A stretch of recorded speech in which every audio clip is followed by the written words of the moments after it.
And just another one in the four there behind you, Ruben Amorim, one of the Portuguese four. Yeah. Things not going so well for him. And there have been some reports this week that he could possibly quit the Manchester United job before he is sacked to, you know, maintain his reputation, if you will.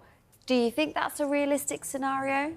I don't think so. I think if he does that, that will, I think, make his reputation even worse. You know, I think he now needs to stick with it. He needs to try to get some kind of run and get stability and get quiet.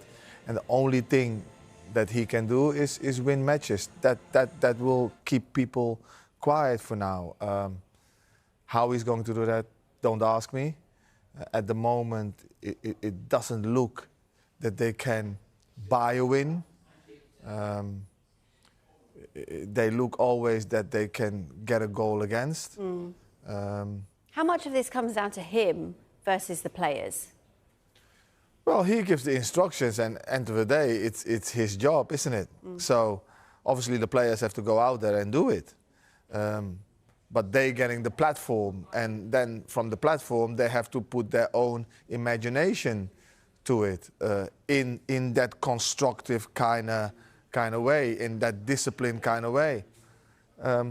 But there is something that is not clicking. There is something that is not working.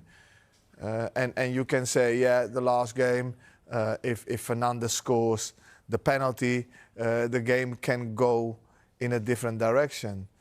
But then I would turn it at how many chances did they create, how many opportunities did they create, and how many did they miss. If they would have created a lot of chances and missed them, then you can say, you know what, you're not going to keep on missing them because they are quality players. But they're not creating a lot. And that's my problem. That's my whole thing about it. They are not creating a lot of opportunities, a lot of opportunities for Sesko, for instance, you know, or for Cunha. They're not creating enough. And that, for me, is a big issue. Well, there are reports linking Gareth Southgate with taking over from Amorim if he was to leave United. You know what football's like, Yeah. you know. Yeah. Would that be a good fit for you? Look, I don't like to see managers getting the sack and all that kind of stuff. But look, Gareth would be a great appointment. He's good talking to the media. He gives young players opportunities. What Manchester United stand for. He's got a brilliant playing style. You know, he wants to play good football and dominant football. He will calm it down. He will be clear. He will be clear.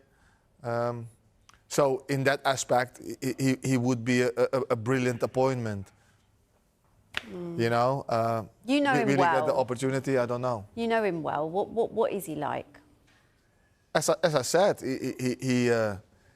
he's very assured of his way, where he wants to go, and his communication skills in communicating to the people around him and the players. He's very clear at that. You know.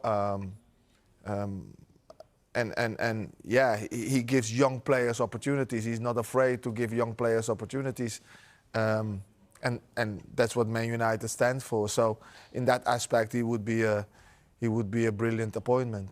Well, for now, it is Amorim. I know you told me not to ask you this, but that's my job. How does he turn things around? He needs to keep on believing. Does he stick to what he's doing, or does he need to adapt?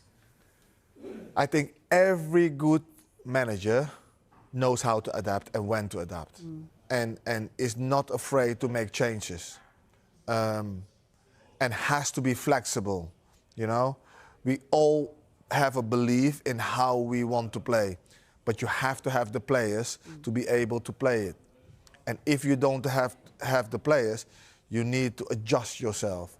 And I think, yes, he has to stick with his beliefs, but he has to adjust himself here and there to be able to get fully 100% to his beliefs, and then his play style can come through.